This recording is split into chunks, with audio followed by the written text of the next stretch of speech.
Hey y'all, welcome back to my channel. It's your girl Jess. As you can tell by the title, we are doing my monthly reset video. So if you're interested in this video, then keep on watching.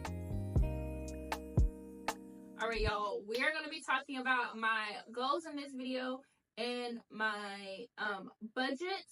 Some of my goals have changed a little bit and I'm trying to refocus on my goals as well. In the month of August, I feel like I've taken a step back on my goals and I want to be more consistent with them. I also am including my social media goals because I'm also trying to be very consistent in social media, and my budget has changed a little bit as well. And the way that I look at my budget and focus and like handle my money has changed as well. So August is really the month for me to shift my focus and refocus on what is more important to me. So let's get right into it. For August, my personal goals is physical health, mental, personal development, and finances. I will be putting a screenshot up so you guys can take a look if you're interested in my goals. So the physical health, I do obviously want to lose weight. And the way that I do that is moving my body, eating better, and trying to be consistent. For the last week to week and a half, I have not been consistent as I would like to, simply because I have chronic migraines. So I've been operating at like a 25 to 30% instead of 100. So I'm trying to be completely consistent in August and like push through. I push through my migraines quite a bit, so I also need to push through when it comes to my health. So walking 10,000 steps a day, walking outside for at least 30 minutes a day. I do live in Texas, so sometimes the weather is unpredictable. I would like to walk an hour, but again, the weather could be unpredictable. So if I can get at least 30 minutes in, I'm very happy with that. Working out 5 times a week for at least 25 to 30 minutes. I do vary my workouts from full body to HIIT, core, arms, legs. So I try to move my body 5 times a week. I don't do intense workouts every single day. Like I work out. Sometimes they're super light. Sometimes they are more intense. But I do try to work out 5 times a week. And then, of course, drinking water, because obviously you're moving your body that much, you need to drink water. And my skin loves water, and I have not been as consistent for the last week to week and a half. So my skin is breaking out bad. The next is mental health. For the month of July, I unfortunately did not attend a single therapy session. I am a huge advocate for therapy. I love going to therapy. And unfortunately, for July, did not go to a single therapy session. So my goal is to attend 2 therapy sessions in August. I've already scheduled my first one for the month of August, and as soon as that therapy session is over, I will be scheduling my second one. If I could do more, I would, but right now, I do have to pay for them, and if you know, therapy is a little bit expensive, so we're going to stick to what we can afford, which is 2. Personal development, I feel like this is the biggest category that I've fallen off in. I feel like I've not been focused on growth as much as I would like developing myself as a human and becoming better every single day. So I'm really trying to get back into this. My morning routine has been off completely. So my goal for August is to focus on getting back into my morning routine, getting back into some of the things. I have found that when I was doing my morning routine and I was very consistent in it, I had better days. I wasn't rushing as much, and I feel like I can accomplish more when I was like had a morning set up for me versus now my mornings are chaotic. I feel rushed. I'm always late to work. I don't feel like I set myself up for a good day when I don't do my morning routine. And then my skincare routine, my skin was doing pretty good, and now it's not. So I need to get back to doing my skincare routine. I bought some new items, so hopefully that helps in my face. Reading, I am taking summer class, and I know that accounts for why I'm not reading as much, because some of my coursework, I do have a lot to read, but the goal is to read 50 books for the year, and I'm not where I'm at in that goal, so I need to ramp up my reading. So the goal is to read 4 books for the month of August. I'm trying to read 1 book a week, which means I need to read at least 30 minutes a day in order to accomplish that. And in those 4 books, the goal is just to read what I have on my bookcase, because I have a lot of books that I have not read and need to be read before I buy others. So I need to get reading that.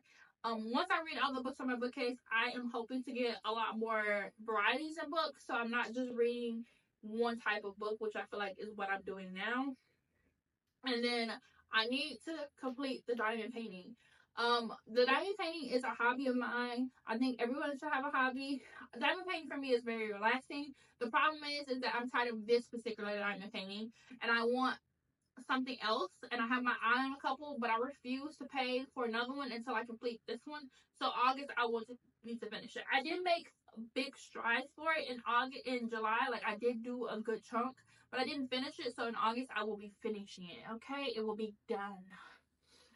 And then finances, y'all know I don't share the dollar amount with y'all, but I do have a savings goal, and I do have amount that I'm putting towards my credit card debt. For like finances in particular, like my savings, the goal that I'm working on right now, the goal is to hit that goal by my first paycheck in October, and then I will move on to a different goal. I'm trying to hit this goal that I'm working on by the first paycheck in October, and then the other goal that I want to work on is a little bit smaller, so I will be hitting that goal by the first paycheck in November. And then I will start working on a bigger goal, which I probably won't hit for until 2025 because it is a big goal. When I say big goal, it is a big goal. But I know I will hit that in 2025. But y'all know I won't tell you the dollar amounts, and I won't say what the goal is until after I accomplish it. So you'll know about the goal that I'm currently working on in October. You'll know about that goal in October, and you'll know the other ones as soon as I finish hitting them. And I do that just because I don't want, like, some of my friends say, oh, I don't want people to give me negative energy and negative vibes towards the goals that I'm trying to accomplish, especially when it comes to money, honey. We don't play about that. And then my credit card, the goal is just to pay the credit card off, but I'm doing that specifically.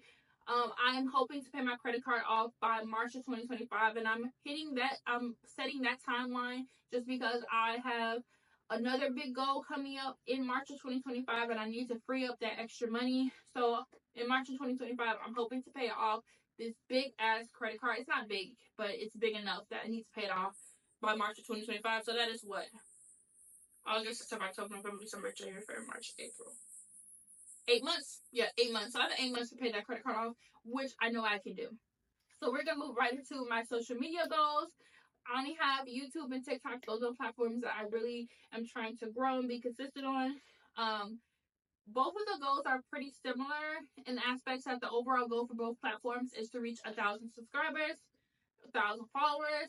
For YouTube, the goal is to reach 500 for the month of August. It is a big number, but I feel like I can do it.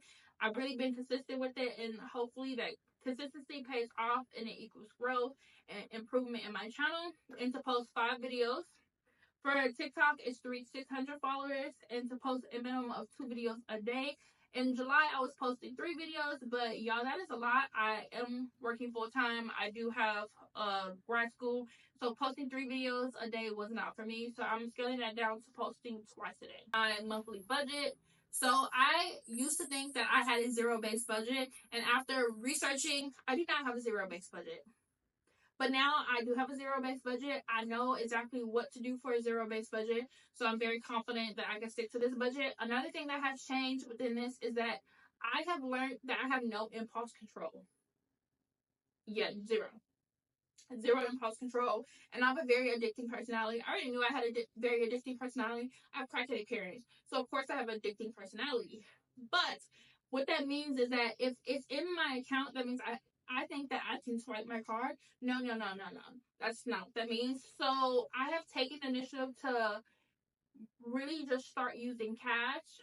And I'll explain that as I go along. So for my bills, I still have rent, utility, Wi-Fi, my car payment, my phone, and my subscriptions. All of that stays on my card. The only thing that has changed within this category is my Wi-Fi did go up and my phone bill did go up as well. Verizon, count your fucking days. This phone bill go up one more fucking time, and me and you gonna be scrapping in your parking lot at your corporate head office, okay? But all of my bills come off automatically out of my account, and I do not worry about cash for those. My vet expenses, these are what I take out in cash. So grocery, gas, household, and personal funds, all of that comes out in cash. I do not keep any of that on my card. I did eliminate my laundry. Very expensive here because I no longer do laundry at my apartment, so that was taken out of the category. But this helps me because when I go into the grocery store, if I go in with my debit card and I have more money than like I allotted myself, I end up spending more money than I should have. Versus if I go into the grocery store with $50 in cash, I'm only going to spend that $50 in cash because that's all I have. It just helps me stick on my budget, and that's the big chunk that comes out in cash. Um, Savings is the next one. Savings does come out in cash, but it comes out in cash and it's deposited into a high yield savings account. I will put a link for a high yield savings account that I use in the description box below. If you sign up, you get additional percentage, like a higher percentage if you use my link. I also get that same link. It's not an affiliate code. Everybody who signs up for the account can do this, and you can share it, and you just get more money per month. So this account, you make money off of the money that you have in there. So I could say you put $10 in there, you might make $1 in the next month, and every month you make money off of the money that's in the account. I don't know if I'm explaining that well. I'll put a screenshot of what a high yield savings account on the screen so you'll know what I'm talking about. But that is, so I take the money out of my main account and I deposit it into my high yield savings account, and I do not have access to withdraw money easily from my account. On my debt, I do not take the cash out of there. I literally put it into a different account and it comes out for that debt payment. For the month of August, my budget is pretty much what I just described, except I do have a one-off expense, which is eye doctor. I need new glasses, so I have budgeted a certain amount of money to go to the eye doctor with. I do get paid twice a month bi-weekly, so I do budget every single paycheck. So for the first paycheck, it's pretty big. I do have a lot of stuff coming out of the first paycheck. I have a significant amount of bills coming out, which is phone, Wi-Fi, car payment, and subscriptions. All that comes out of paycheck one. And then my varied expenses, which is groceries, gas, household, and personal funds. My savings and my debt as well will come out of that. And then my one-off expense, which is the eye doctor, also comes out of this first paycheck. And then for the second paycheck, the budget is not huge because the biggest expenses will be rent and utilities. And then, of course, my grocery, gas, household, and personal funds. And then savings as well as that. I have no one-off expenses coming out of the second paycheck because they're all going to rent. All right, besties, that is all I have for you. Hopefully you guys enjoyed this video. If you like this video, give this video a thumbs up. If you want to see more of my crusty dusty face, hit that subscribe button. But until next time, bye.